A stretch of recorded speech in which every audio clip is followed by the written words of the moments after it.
Right now, at 301 Mission Street in San Francisco, a 58-story skyscraper is still sinking into the ground. Not a little.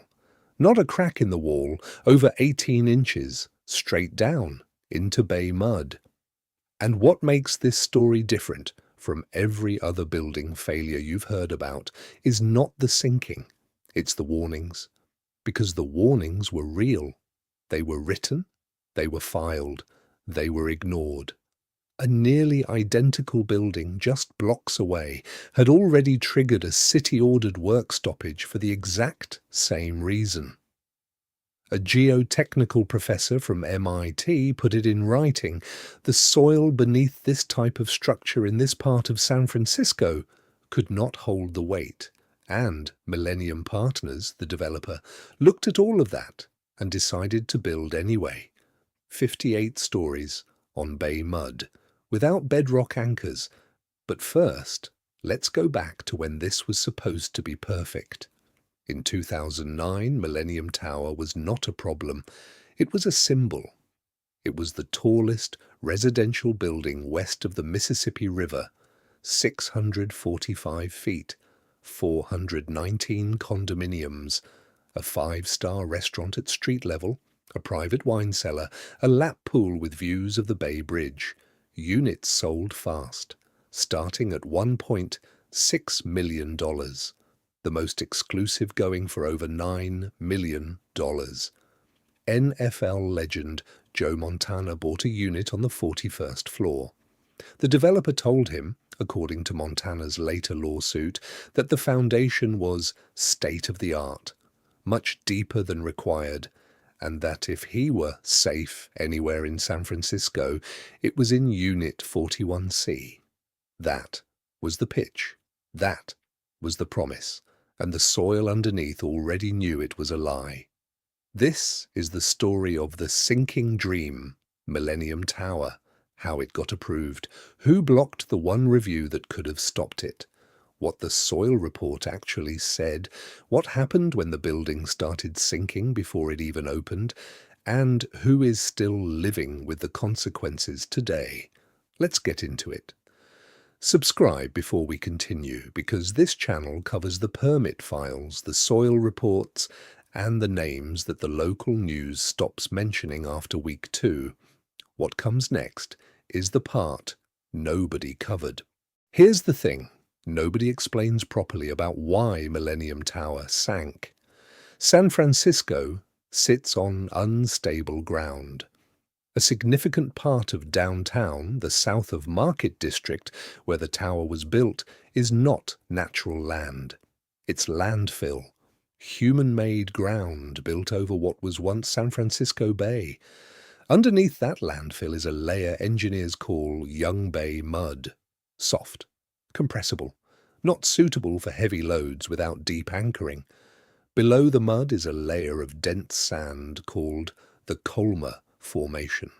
And below that sand is something else entirely, the old bay clay, a thick layer of Ice Age mud. When weight is applied above it, through the sand, it compresses, slowly, permanently. Now, here's what that means in practice. Millennium Tower weighs approximately 11 million pounds per floor. Multiply that times 58 floors. This is the heaviest reinforced concrete structure ever built on the West Coast. The building's geotechnical foundation was designed by a local firm, Treadwell Rollo. Their solution, a 10-foot thick concrete slab, resting on approximately 950 concrete piles, driven 60 to 90 feet deep into the dense Colma sand layer, not into bedrock, into sand. In engineering terms, these are called friction piles. They work by friction, the side of the pile gripping the soil around it, not by bearing on something solid below.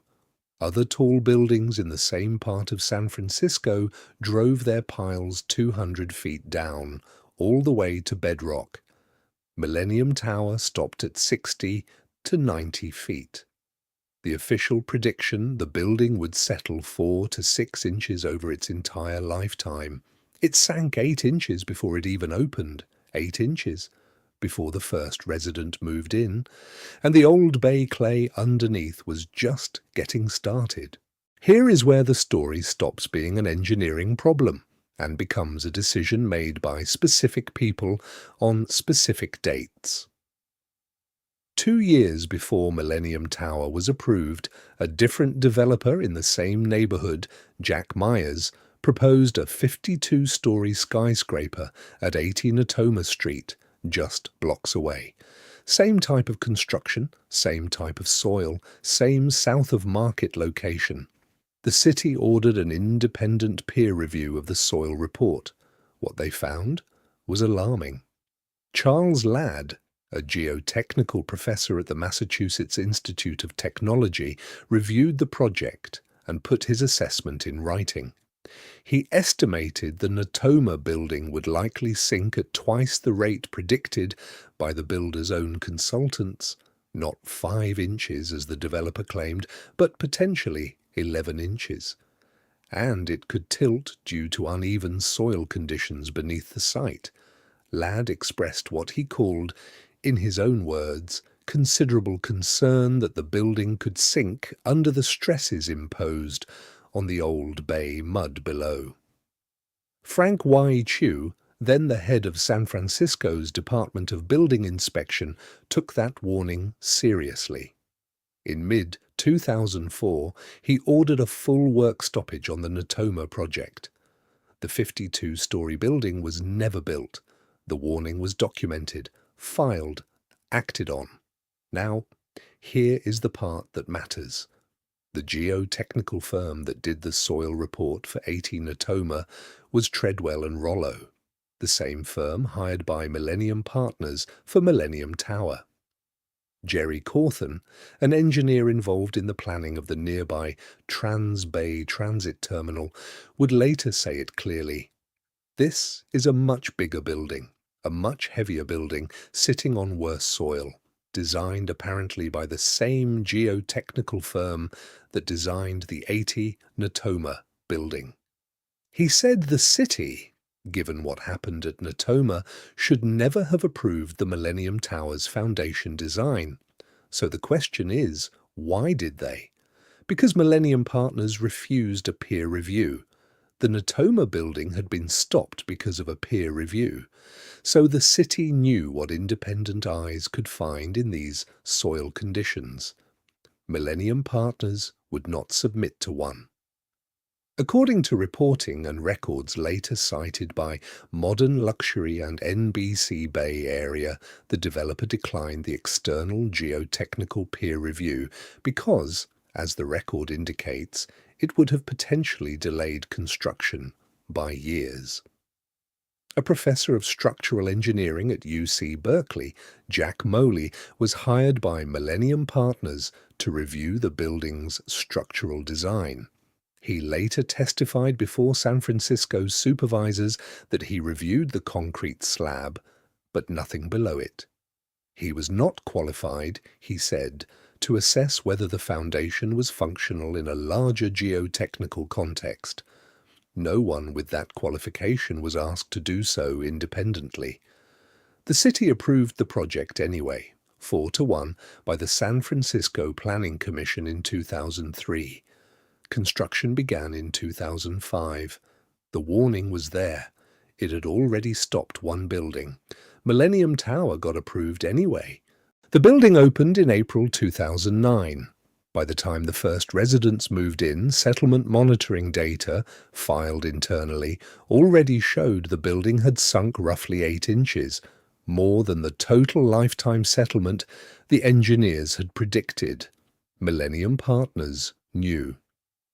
In February 2009, while the building was still completing construction, the city's chief building inspector sent a written letter to the engineering firm about unexpected settlement. The firm replied, the settlement was at 8.3 inches but still within safe parameters. The inspector was told the situation was under control. Residents were not told anything. For the next 6 years, the building kept sinking. Settlement monitoring records, later obtained through legal discovery, showed the rate was approximately 1.5 to 2 inches per year. Then came the moment nobody could explain away. In June 2015, residents were informed in building meetings, not in public, that Millennium Tower had sunk 16 inches and was tilting several inches to the northwest. Doors were misaligned. Interior surfaces were off-level. The basement walls had cracking along measurable fault lines. One resident on the 6th floor, attorney Jerry Dodson, who had paid $2.1 million for his unit, later described placing a level on his floor and watching it confirm what his eyes already told him. The building was tilting. By 2016, when the problem became public, official measurements confirmed the tower had sunk 16 inches and tilted approximately 2 inches at the base, roughly 6 inches at the roof. A European Space Agency satellite independently confirmed the sinking from orbit. The building was moving, and the numbers were accelerating. Quick pause, drop in the comments. Who do you think is more responsible here? The developer who blocked the peer review, or the city that approved it without one? Because the second half of this video is going to make that question a lot harder to answer. Let's map the responsibility, because there is no single villain here. There is a chain. Decision 1, Treadwell and Rollo. The geotechnical firm. They designed the friction pile foundation for both 80 Natoma and Millennium Tower. At Natoma, their predictions were found to be significantly underestimated. They then made similar predictions for a building twice as heavy and 2 years later. When contacted by NBC Bay Area, the firm declined to comment. Their senior official, Richard Rogers, had said in 2004 that the firm was not in the habit of designing buildings that are prone to failure. Decision 2, Millennium Partners / Mission Street Development LLC, the developer. They declined the independent geotechnical peer review that could have caught the problem before a single pile was driven. Chris Jeffries, founding partner of Millennium Partners, later insisted, at a press conference at the Four Seasons Hotel, that the sinking was caused entirely by the adjacent transit center construction. That press conference happened after the city attorney had already served subpoenas.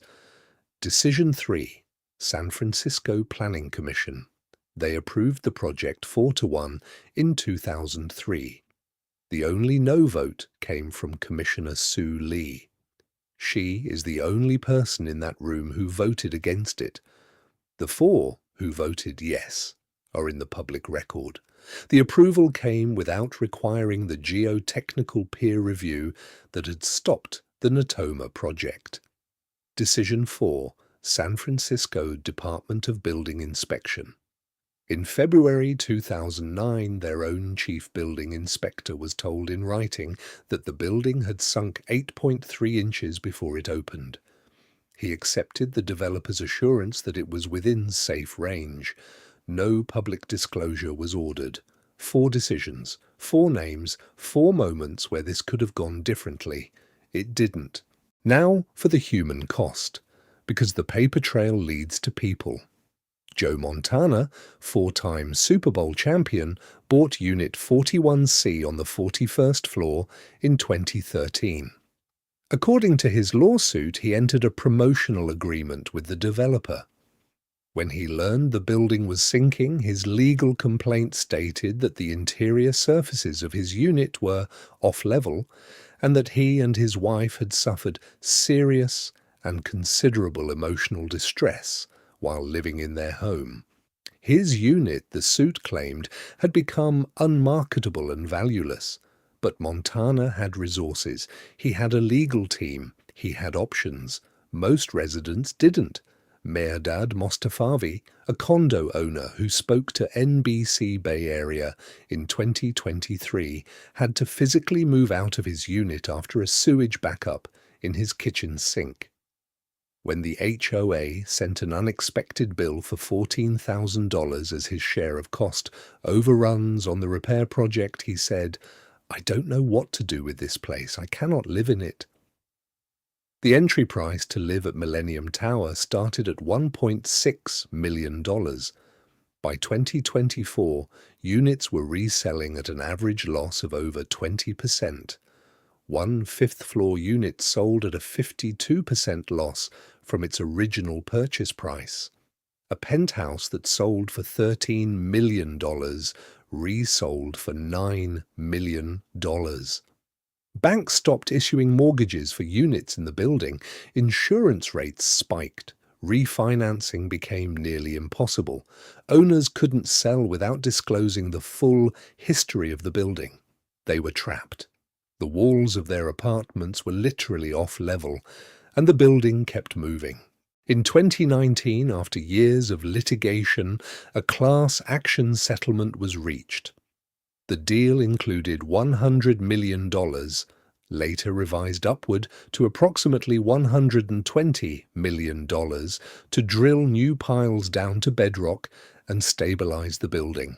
52 piles were originally planned.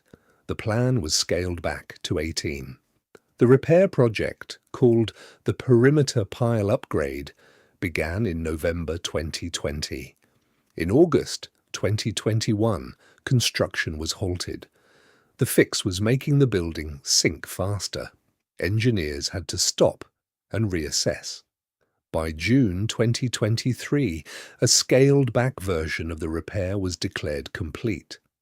The building, officials said, had stopped settling at its worst corner.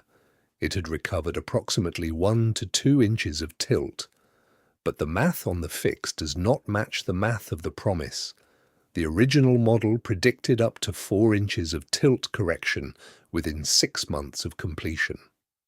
By February 2024, NBC Bay Area reported that only about 1 inch of tilt had been recovered, a quarter of what was projected. And there are new concerns. Data suggests the building may now be settling in its center, a different part of the structure than the one that was repaired. The building is still being monitored. Engineers say it will need continuous observation for at least the next 8 years. Meanwhile, the HOA hired a public relations firm.